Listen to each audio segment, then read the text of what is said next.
Hola, bienvenido, bienvenida a mi canal Vuelo de Libertad. Bueno, mi canal no, tu canal, porque si tú no estuvieses aquí no existiría.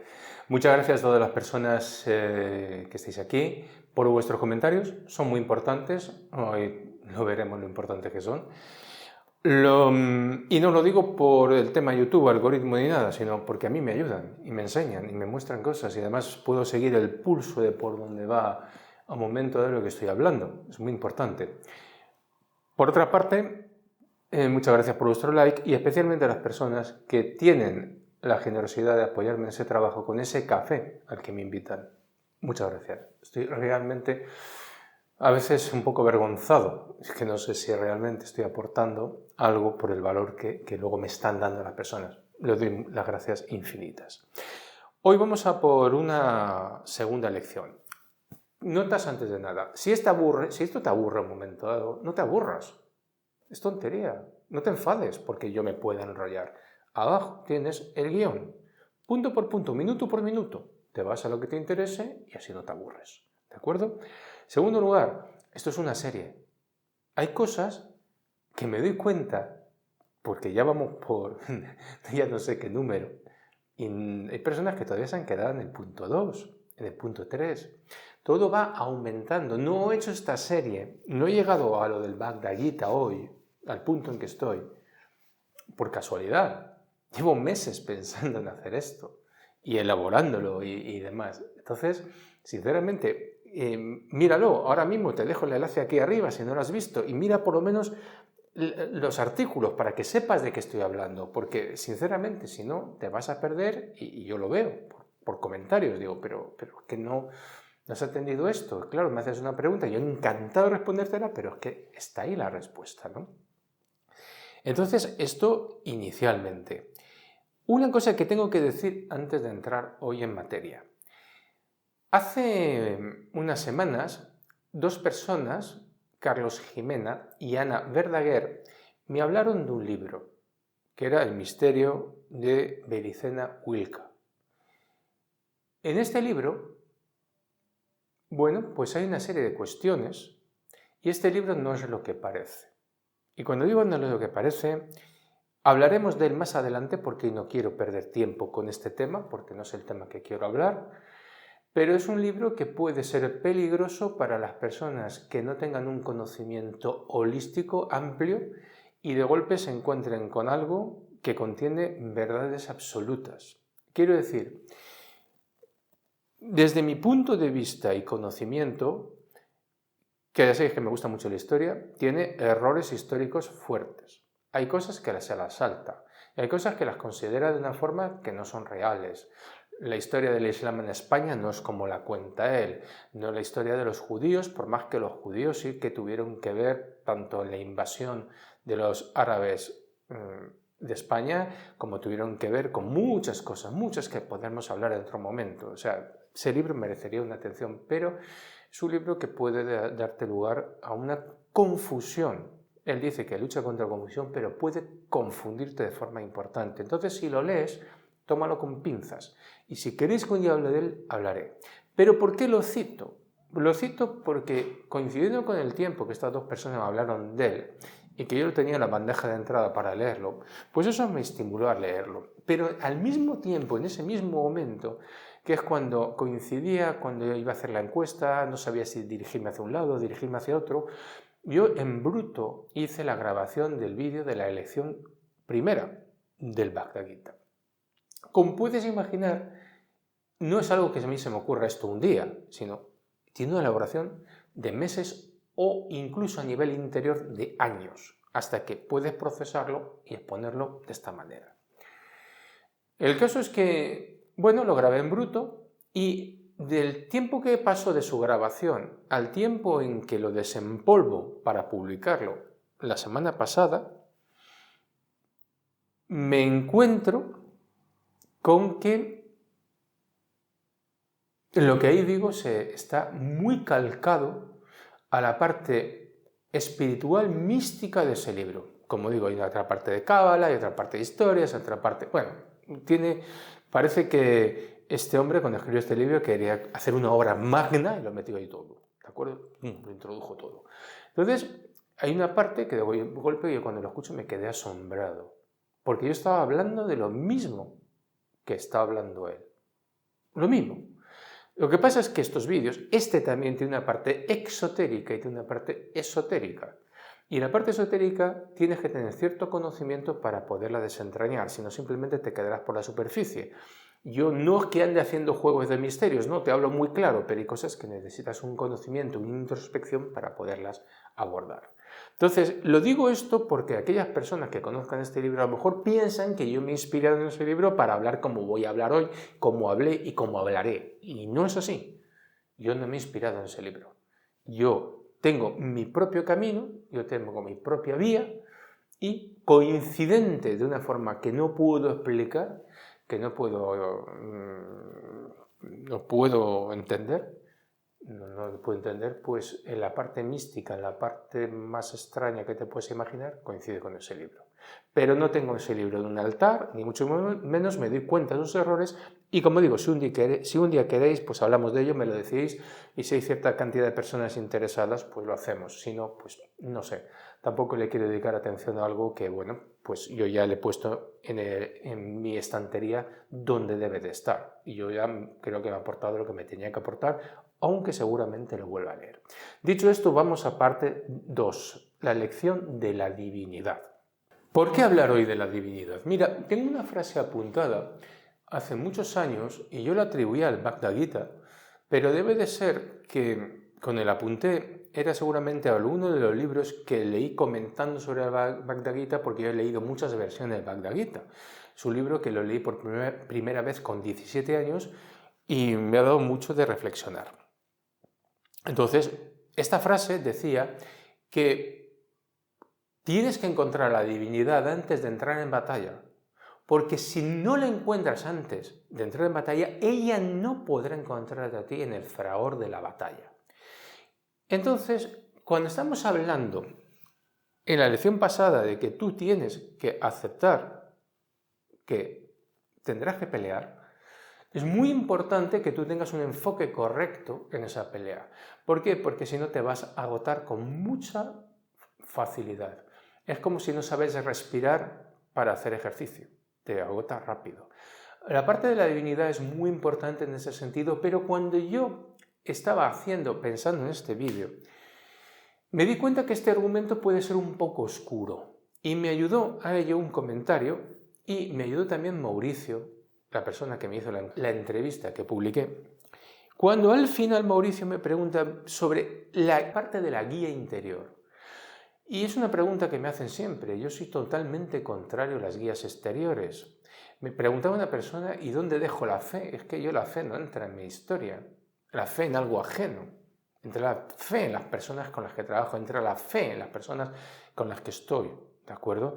Entonces me di cuenta de que era bueno hablar de la divinidad. Me ratificó que mi duda sobre hablar de la divinidad era algo correcto cuando entendí que había personas que esto les podía interesar. Entonces, en este sentido, en este camino, es el tema de esta lección 2, para que tú en un momento dado puedas explorar esta parte interior tuya, que conozcas mejor esta parte, que puedas tenerla como un referente para que cuando tú entres en el fragor de la batalla, cuando tengas que aceptar muchas veces derrotas y demás, tengas una mente enfocada en el lugar correcto, en el lugar debido y que sepas que tu enfoque es correcto para poder seguir en la pelea, porque si no va a ser muy duro. Bueno, va a ser muy duro igual, pero por lo menos hay algo que te puede ayudar. Y esta es la razón de la lección 2, la razón de la divinidad, que tú encuentres un baluarte, un punto importante de referencia donde poderte enganchar, poderte agarrar, donde poderte centrar y enfocar. Y lo primero es plantearse qué es la divinidad. Mira, la divinidad en Occidente se ha tergiversado su significado. Quiero decir, por una cuestión del cristianismo, que yo hablé y no voy a hablar ahora mismo en mis vídeos sobre la conspiración de la historia, fue la palanca ideológica que metieron, yo lo dije allí, que metieron los judíos, esa superestructura que domina el pueblo judío, que lo controla, viendo que no podían con los romanos en el campo de batalla, viendo que no podían destruirlo, viendo que su Dios, su superestructura no funcionaba, pues decidieron, desde la parte ideológica, ahí lo explico, no lo voy a explicar ahora aquí, pues barrenarlos, y lo consiguieron. Los romanos, por ejemplo, que eran un pueblo muy descreído, porque tenía muchos dioses, como los griegos, pero mira que los griegos también tenían el mismo panteón de dioses, y sin embargo se dedicaron a filosofar, a pensar sobre el ser humano, a darle vueltas. Eso es algo en una religión, por ejemplo, como en el Islam, que no se puede hacer. Eso se pudo hacer hasta el siglo XII en Bagdad, y luego ya llegó un momento y dijeron, no, el tal Corán, y el Corán es el cuerpo básico de creencias que no se puede cuestionar. Te dejaré por aquí los versos donde dice que eso no se puede cuestionar porque nadie puede discutir lo que Alá y su profeta han decidido, y esto es así. Y los que no, pues están designados como hipócritas y como personas, como los apóstatas, y eso está condenado con la muerte. Quiero decir, las religiones, de una forma u otra, tienen un Dios que es como el Dios judaico, es un Dios cruel, es un Dios sanguinario, es un Dios violento, pero que se tuvo que dar paso a este Dios diferente en el cristianismo. ¿Por qué? Porque Roma estaba muy imbuida de ese espíritu humanista, y en sus acciones lo demuestra, y no voy a hablar de ahora mismo de ello, porque, como digo, ya he hablado y hablaremos en su momento, porque va a ser necesario para entender ciertas cosas, pero ahora no quiero hablar. Tenía una visión humanista. Quiero decir, es muy sencillo. Los romanos eran el único imperio que hacía templos, que hacía palacios, pero también hacía obras públicas, obras para que el ser humano tuviese una mejor condición de vida. Los demás se dedican simplemente a hacer templos, palacios. Se acabó. No se dedican a otra cosa. El pueblo, que le den morcilla, que le den por saco, que le da lo mismo. Se ha importado siempre un bledo. Y esto es manifiesto en todas las religiones. Donde han pasado la religión, cualquier otra religión, me decís otra cosa y no es así. Templos y palacios, punto. Roma era diferente. Y Roma, de hecho, pasaba totalmente del tema religioso, porque conquistan a los galos y una vez que los conquistan y se ponen de acuerdo, dicen, bueno, vale, pues tú sigue con tu religión, sigue con tus historias. Conquistan a los otros, lo mismo, cada uno a lo tuyo. Te he vencido en el campo de batalla, vale, pues tú sigue con tus propias historias y demás, simplemente pues respeta mis leyes y demás. Por eso, a un momento dado, Roma tiene conflictos porque una de las cosas que está totalmente en contra son los sacrificios humanos. Hablaremos de ello más adelante. Pero lo que te quiero señalar es que los dioses siempre han sido sanguinarios. Si saltas el charco y me voy a Centro y Sudamérica, los dioses de los aztecas eran sanguinarios a más no poder. Hoy ya no se puede negar. Se ha estado negando durante mucho tiempo, que si la leyenda negra española, que si tal, pero ya no se puede negar. Las evidencias son tan grandes y tan abrumadoras que es así. Era un dios sanguinario. Punto. Los dioses son sanguinarios históricamente. Los dioses que han dominado a los seres humanos son sanguinarios. Punto. Entonces, esa divinidad, tenemos que entender que el concepto que tenemos nosotros de divinidad es un concepto muy específico en un tiempo muy específico, pero históricamente no lo es. Y tenemos que considerarlo porque a lo mejor tiene su sentido y lo podemos ver después. ¿Y cómo es la divinidad en el Bhagavad Gita? Bueno, la divinidad en el Bhagavad Gita es muy sencilla. Es prácticamente igual de la que se entiende en el cristianismo. Es muy fácil de entender, es muy rápido. Entonces, tomemos versos, ¿no? Por ejemplo, para hablar de ello. Dios es la causa de todo lo creado, y Él es el principio y el fin de todas las cosas. Dice más adelante, yo soy el sabor en el agua, la luz en el sol y la luna, el sonido en el éter y la capacidad en el ser humano. O sea, que lo es todo. Yo soy el padre del universo, la madre, el sostenedor y el abuelo. Yo soy el objeto del conocimiento, la purificación y el mantra. Y soy también el Rig, el Soma y el Yajurveda. Lo es todo.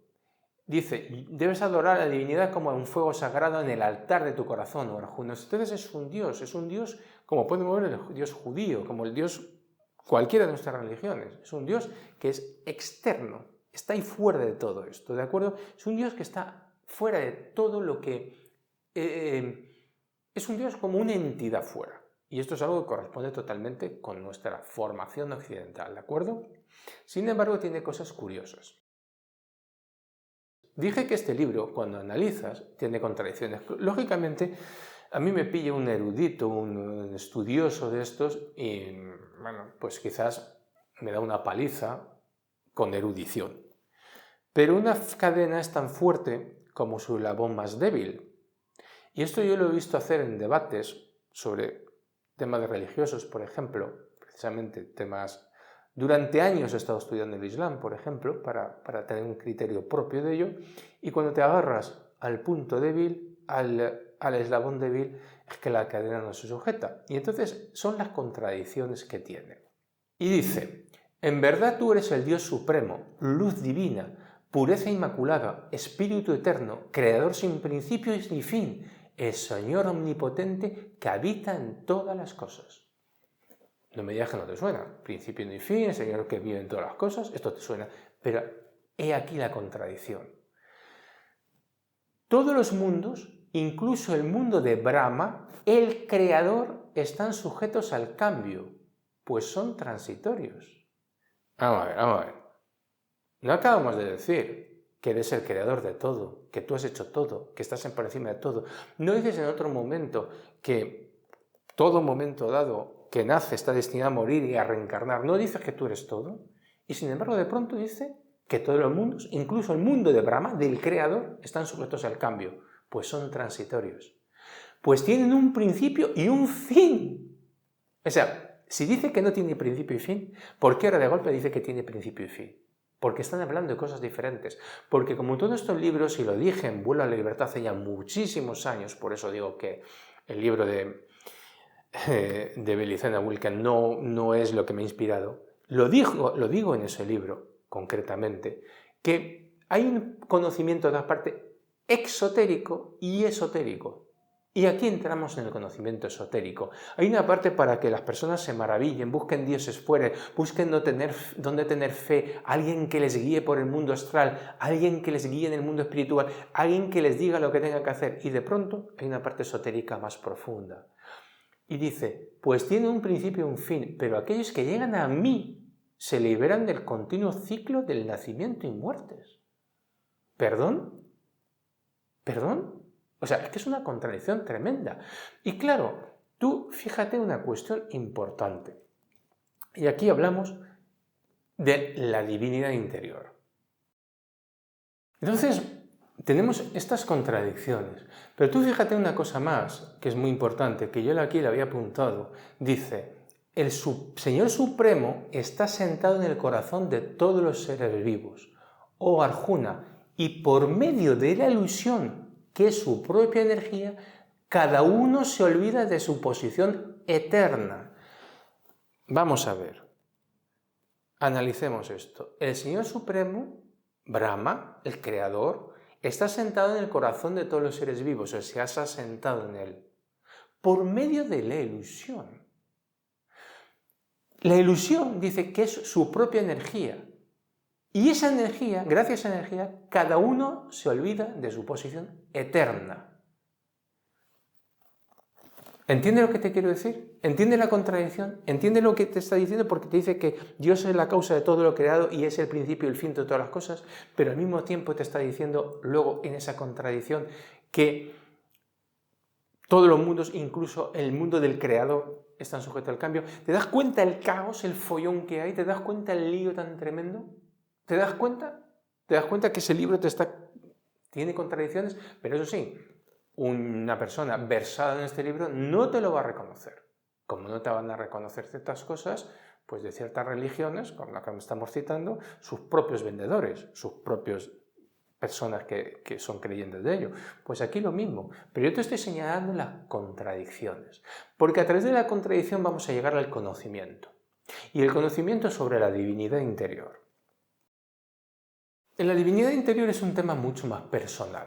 ¿Por qué a mí me interesa tanto la divinidad interior? ¿Por qué a mí me interesa tanto este tema? Bueno, pues mira, te lo voy a explicar.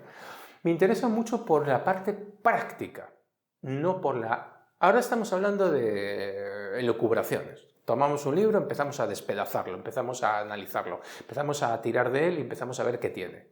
Sus contradicciones, lo empezamos a estudiar, no lo empezamos a leer, a estudiar. Hay una gran diferencia entre oír, que es lo que muchas veces pasa con las personas, y escuchar. Hay una gran diferencia entre leer y estudiar. Lo estamos estudiando y lo estamos desmenuzando, sin fe, sin creencia, simplemente viendo que hay ahí. A mí me interesa mucho la divinidad interior por una razón, por el trabajo en regresiones. Porque a través del trabajo de regresiones yo creo que he llegado a poder ver su expresión. Cuidado con mis palabras, que yo no voy de iluminado. Su expresión. Quiero decir, en el trabajo de regresiones, y mira, ya que estamos hablando, vamos a poner mi pequeña publicidad un momentito. ¿Te sientes insatisfecho o insatisfecha con tu vida? ¿Sientes que hay algo que te impide alcanzar la verdadera felicidad? ¿Tu realización personal? Si te sientes así, es posible que el origen de todo ello se encuentre en el pasado, en la infancia, en el vientre materno o incluso antes. ¿No es hora de buscar esas respuestas que buscas y sanar esas heridas del pasado? Podremos hacerlo con técnicas como regresiones a vidas pasadas, programación neurolingüística y coaching, todas ellas enfocadas en ayudarte a lograr tus objetivos y sanar esas heridas del pasado. No dejes pasar más tiempo, contáctame a través de la sección de contactos de mi página web y déjame ayudarte a encontrar las respuestas y las soluciones a tu vida que tanto deseas. Decía que en el trabajo de regresiones lo que sucede es que hay un proceso. En este proceso, la persona cuando un momento dado llega, después de una serie de trabajos, después de caer una serie de barreras, después de una serie de historias, después de un tiempo donde va eliminando ciertos condicionamientos, llega un punto, a veces pocas personas es antes de la tercera o la cuarta, algunas, pero son muy raras. Hay demasiadas ataduras, demasiadas cosas que les enganchan a la ilusión de lo que creen ser, a la ilusión de lo que llevan ahí, a la ilusión de una serie de cuestiones que les retienen, pero llega un momento en que prácticamente todos llegan a una experiencia, no digo todo, pero a veces no es necesario, a veces llegan sin ello, pero el tránsito más normal es que un día llegan a lo que yo he llamado desde hace muchos años, y no me inspiro en el libro del misterio de los guardianes del umbral. ¿Quiénes son los guardianes del umbral? Pues los guardianes del umbral son los que a un momento dado se plantan delante de la persona para impedirle llegar al trauma que, de liberarlo, podría ayudarle a conectar con su esencia más elevada. ¿De acuerdo? Entonces, cuando yo me tropiezo con esto, lo sorteo, me dedico a la persona, como he repetido, yo no me dedico ni a fantasmas, ni a desencarnados, ni a... Yo voy a la persona, porque sé que la persona es mi guía, sé la persona que me va a guiar a donde tengo que llegar, me va a guiar ella, ¿no? Llegamos a un punto de la experiencia, ahora no me voy a entretener en explicarlo, y a través de esa experiencia podemos rozar la consciencia, como digo siempre, rozar, y llegar a ese punto. Y una vez que ha rozado, la carga energética de eso es enorme. Es el espíritu, es lo más elevado, es más allá del alma. Es algo que llevo diciendo hace tiempo, que el alma es un conducto, un canal, un puente. Sea como sea, el asunto es que cuando conectas con esto, estás realizando la parte más elevada. Y cuando estás realizando la parte más elevada, ya no hay nada que se ponga por medio. Quiero decir, todas estas entidades, este guardián del umbral y demás, se tienen que apartar. Llevo 15 años haciéndolo esto. Aprendí de forma autodidacta, inspirándome en ciertas cosas de Corrado Malanga, otras de PNL y demás, y desarrollé mi propia técnica en este sentido y funciona. Y yo me encuentro con esta parte, y es la parte que me interesa, porque es la parte que nos va a ser vital cuando hable de la tercera lección. Pero vamos a ceñirnos a lo que habla dentro de el Bhagavad Gita, para que no sea mi palabra, sino que sea la palabra de este libro, que es milenario, que dicen que tiene 5.000 años, pero sigo diciendo que tendrá muchísimo más. Dice, los yogis que tienen una aspiración correcta conocen no solo el alma, sino también el Atman en ellos mismos. En cambio, los insensatos no encuentran el Atman. Vale.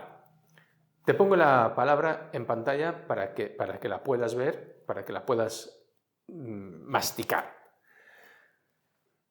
Los yogis que tienen aspiración correcta conocen no solo el alma. Yo digo que el alma, y lo he dicho más de una vez, es todo y es nada. Es todo cuando tiene la aspiración correcta, es nada si no la tiene correcta. El alma es aquello que inevitablemente puede estar alejado de ella toda tu vida, porque tampoco tiene la dirección correcta, y el alma, cuando no tiene la dirección correcta, no es canal, no es puente y no sirve para nada, pero en el momento de morir siempre estás ahí, porque ¿qué es cuando has muerto? ¿Qué tienes? Y observas, o en las ECMs, y observas tu cuerpo y demás, ¿no? ¿Qué es? Pues es esa parte anímica, esa parte del alma, que otros podrán llamarlo de otra manera, pero yo lo llamo así y no voy a meter en más historias, ¿no? Y aquí concretamente me avala. Dice, los yogis que tienen una experiencia correcta conocen no solo el alma, sino también el Atman en ellos mismos. En cambio, los insensatos no encuentran el Atman. Quiere decir, los insensatos solamente se quedan con el alma. Y esto a mí me choca muchísimo, me llama muchísima atención, porque últimamente hay todo un movimiento en torno al tema del alma que parece que el alma fuese la esencia y todo. Y cuando algo está muy difundido, desconfía, nada más. Y te voy a leer porque no me quiero equivocar. Dice lo siguiente buscando la información. Si bien en Occidente se considera un sinónimo o equivalente del alma, el concepto del Atman es más profundo y complejo al describir la esencia primordial que está más allá del concepto occidental del alma propiamente tal. Estamos hablando de ese espíritu, estamos hablando de más grande, estás hablando de lo que hace un momento, cuando estábamos diciéndolo, decía, pero aquellos que llegan a mí se liberan del continuo ciclo de renacimientos y muertes. No vamos a adelantar cosas, ¿de acuerdo? Esto es la clave, que hay algo más grande, donde yo iba en este libro y donde la lección de la divinidad es esta hoy, ¿no? Dice, Brahman es el principio indestructible, lo supremo y lo eterno. Atman es el espíritu en el hombre. Ojo, que antes hemos dicho que Brahma no es algo eterno, sino que va a desaparecer el creador, lo hemos dicho antes, lo hemos señalado, cuando en un momento dado dice que todos los mundos, incluido el mundo de Brahma, el creador, están sujetos al cambio, pues son transitorios. Sin embargo, aquí nos vamos al concepto de que el Atman es el espíritu en el hombre. Te repito, yo, para los que hayan leído aquel libro, no me he inspirado en ese libro. Esto son cosas mías de mi propia cosecha de años, con lo cual, pues es llamativo. Dice, el espíritu es indestructible e imperecedero. Todo lo penetra, nadie puede destruir ese ser inmutable. Por suerte, hasta ahora en mi trabajo me he dado cuenta que esto es cierto. Quien conecta con esta energía puede estar antes sometido a estas energías extrañas, pueden estar jugando con ellas, puede hacerle lo que quieran, abrazarle, quererle, darle amor o asustarle, pero en el momento que conecta ya no tiene ningún poder sobre él. Dice, la divinidad está presente en todos los seres, pero no todos los seres están presentes en la divinidad. Es justo esto lo que decía el Atman, que los yogis, bueno, pues a un momento dado algunos se quedan justo con el alma y otros encuentran el Atman. Y como conclusión, una frase que dice es que el único pensamiento que debe ocupar la mente de quien anda este camino es determinación.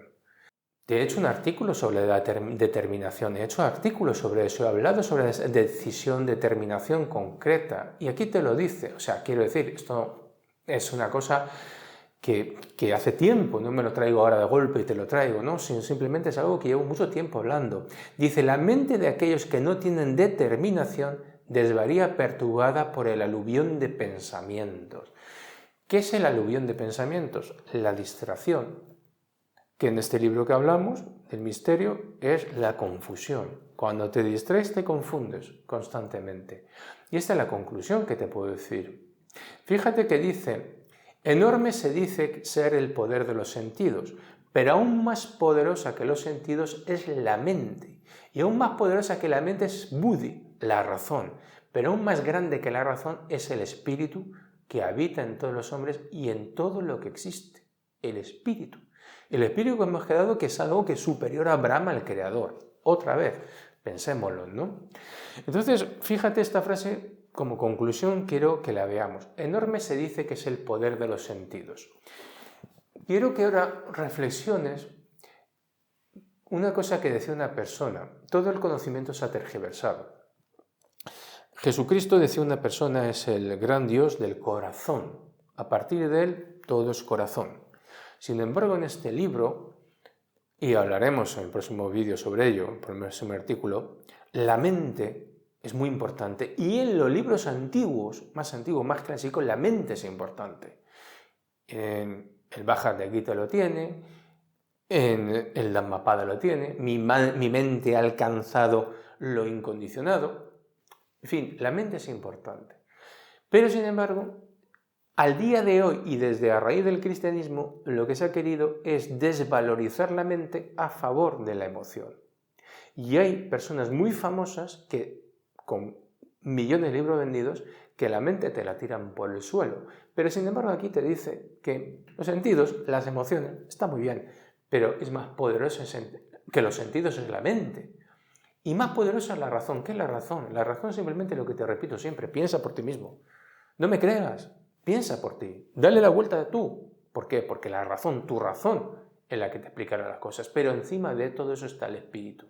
La importancia de todo esto es que tú te des cuenta hoy que en esa batalla en la que entras, en esa lucha, tú tienes que centrar en esto, en lo que hemos hablado hoy, tu apoyo. Cuando tú estás buscando en qué apoyarte, en dónde apoyarte, en quién te conduzca a través del mundo astral y dónde depositar tu fe, no, mira, no te equivoques. La única fe que tienes que depositar es en ti, dentro de ti. Hablaremos más adelante y insistiremos en ello. Pero tú imagínate, por poner una metáfora, que tú estás viviendo en la oscuridad. Tú imagínate que tú estás sumergido en un mar oscuro, en la oscuridad, totalmente, estás bajo el agua. Y sí, en la superficie hay una serie de personas que están mirando, observando, esperando a ver que de ese barco que naufragó hace muchísimo tiempo, pues afloren algunas personas para ayudarles a salir del agua. Ellos no pueden entrar porque no pueden hacer nada. ¿Por qué no pueden hacer nada? Pues como los salvavidas. Los salvavidas, que lo primero que tienen que hacer cuando quieren salvar a alguien que se está ahogando, lo tienen que movilizar. Porque si no lo inmovilizan, si no se está quieto, se ahogan los dos. Entonces están ahí y lo que tú tienes que hacer, si quieres esa guía y demás, es que tú subas, quizás asomes la mano sobre la superficie. Entonces, al asomar la mano, puedan tirar de ti, pero no pueden hacer nada más por ti. Entonces el trabajo es tuyo, tú no puedes esperar que nadie se tire al agua para nadar por ti, para hacer el esfuerzo por ti, para intentar... No, no puedes. Eres tú el que tiene que hacerlo.